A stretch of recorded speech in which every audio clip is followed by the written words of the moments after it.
We were on course to have all top 4 women's seeds reach the semifinals at Roland Garros, as number 1 and number 3, Iga Swiatek and Coco Gauff, had already booked their spots. Aryna Sabalenka and Elena Rybakina were the big favorites in facing first-time slam quarterfinalists today.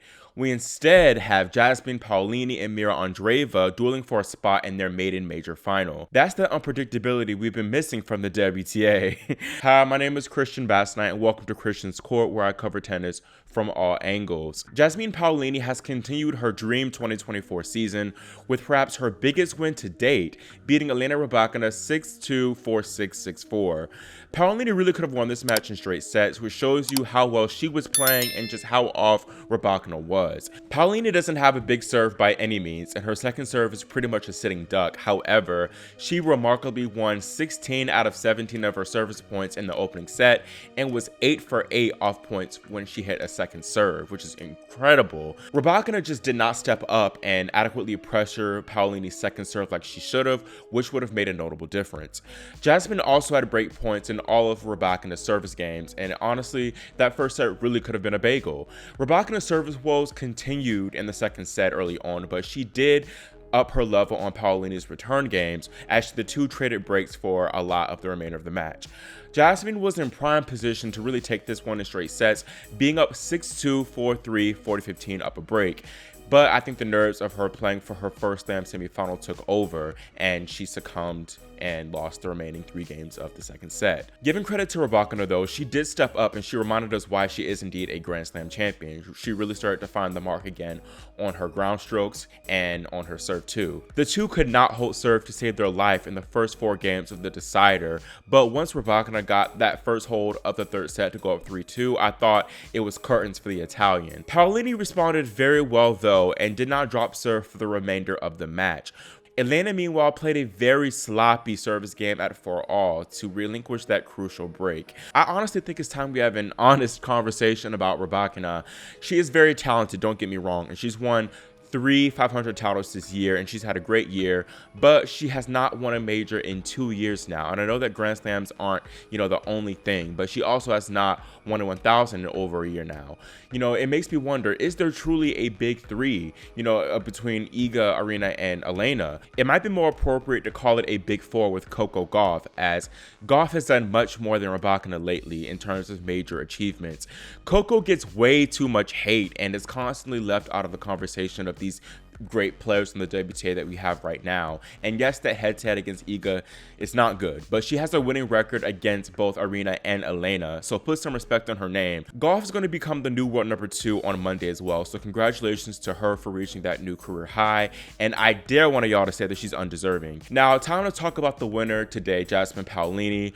She is 28 years old, and she's definitely more considered a late bloomer, but she's had a banner year in 2024, full of milestone after milestone after milestones. She made her first career Grand Slam second week at the Australian Open this year, and soon after, she won her very first WTA 1000 in Dubai and made her top 20 debut. A couple weeks back, she won her first WTA 1000 doubles title in Rome alongside Sarah Irani, and now she's into her very first Grand Slam semifinal and will crack the top 10 come Monday. Jasmine would rise to world number 7 if she were to win tomorrow's semifinal, where she takes on 17-year-old Mirra Andreeva, where I think that Jasmine will be a slight favorite.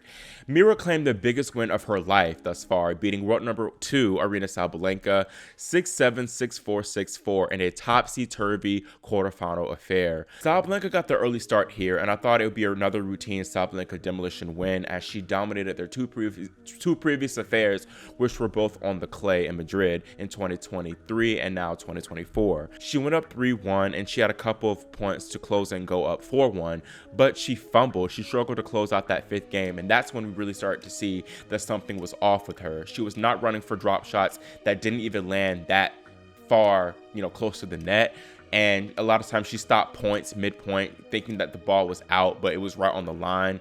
And then too, she was serving quite a few double faults, despite the double faults not even being an issue the entire tournament leading into this match. She looked off, and it was very concerning, to be honest. And she started grabbing at her stomach and hunching over in discomfort. And I honestly thought that she was going through a panic attack because she saw that with her biggest foe in the bottom half, Rybakina being out, she'd have an excellent shot at reaching another slam final. It appeared to be a stomach issue though, as she sought some tablets from the doctor in one of her medical timeouts, and she also got a Coca-Cola and was drinking that after one of her team members brought that down to her. The Belarusian lost 4 games in a row to go down 5-3 in the opening set, but she controlled the errant shots and held on to win that opening set in a tiebreak. Biklenka immediately broke to open the second set, and I thought that she secured the edgy 7-6, 6-3 win.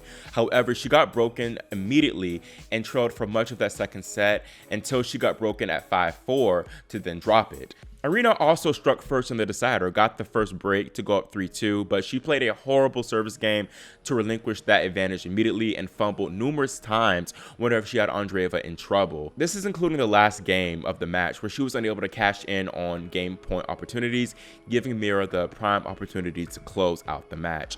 This was going to be a big disappointment for Aryna Sabalenka. She was playing so well this tournament, and honestly, for me, was a shoo-in to reach the final, even though Rybakina was still going to be alive. Regardless, having Rybakina out and not having to deal with her, it would have been a great opportunity for her to make the slam final, and I think that she would have if she were healthy. She was also undefeated coming into this match in terms of slam quarterfinals, and she had reached 6 consecutive slam semifinals, and once again, her calendar slam hopes are gone. As aforementioned, she now also loses her world number 2 ranking, and I honestly believe it could be a minute before she gets that spot back. And I think that her losing the number 2 ranking could be notable too, because it means that now there's a greater chance that she faces Iga Swiatek early in these big tournaments. I am backing her to do well at Wimbledon though, and I will pick her to win the title preemptively, so you heard it here first.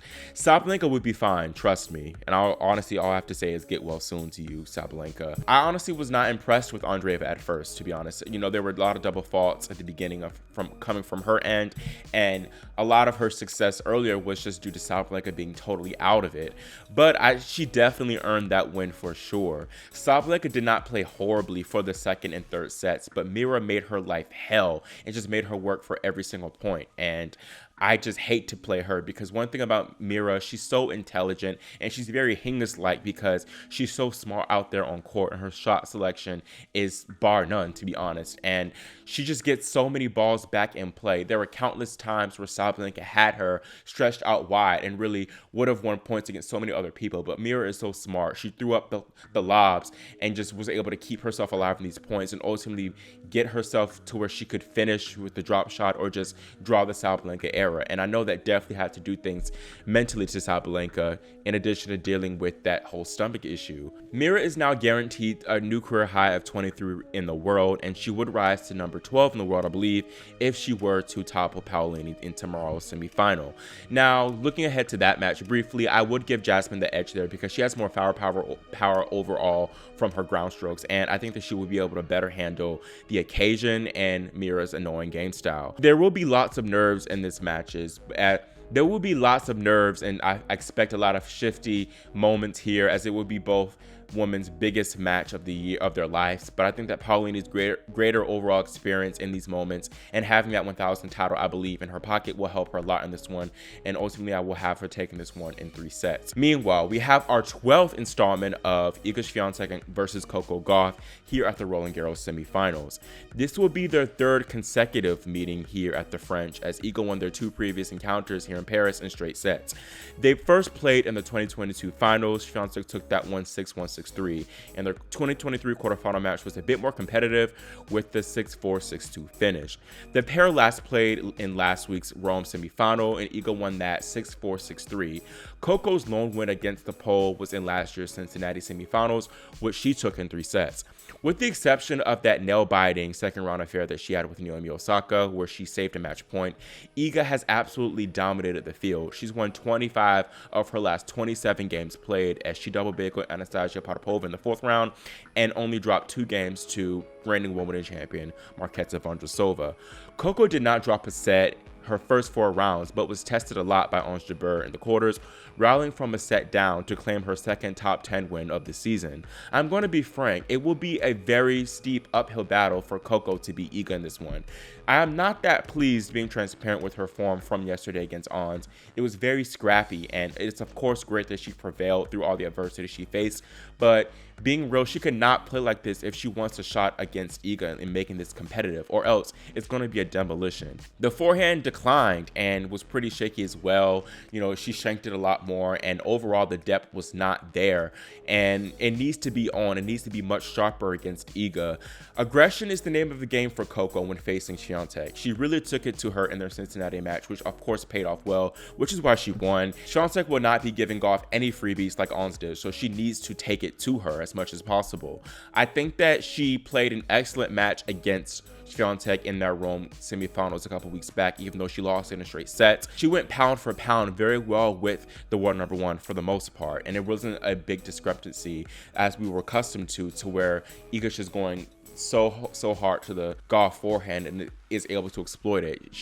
The forehand was not really a factor at all. It was really the serve for Coco that let her down, as she threw in a few uncharacteristic and unopportune double faults at bad moments. And also, I have to say, the return wasn't as sharp as it could have been, as Iga remained pretty much untroubled for much of that match on her serve. That's definitely something that she needs to improve on, those two aspects, the serve and return. I do think that Coco has been doing a better job on her serve. She's kept the double faults at bay throughout most of the tournament, but I do think she needs to have a healthy balance of making enough first serves and second serves too, while also making sure that she doesn't get consistently attacked from the Swiatek return on that front. I think that Coco is going to have to, of course, bring it, and then also hope for a drop in form from Iga and just not be afraid to commit to her shots, including her forehand. Once again, she has to come out guns a-blazing and play big, aggressive tennis.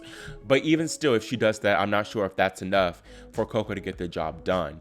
Overall, I'm just not convinced enough from what I've seen thus far from my cousin, and unfortunately, Iga just looks in much better form, and therefore I'm going to have Swiatek take this one 6-3, 6-2 to advance to her fourth Roland Garros final. Those are all my thoughts for this crazy quarterfinal day of play on the women's side, and let me know your opinions in the comments of who you believe we'll see in Saturday's final, and whether you think that any of these remaining women have a shot at dethroning the massive favorite Swiatek. Shout out to Coco and Jasmine too, by the way, for also reaching the doubles semifinal. Make sure y'all subscribe to and click the notification bell so you're notified whenever I post my women's final preview. Thank you so much for watching, and I'll see y'all next time here on Christian's Court.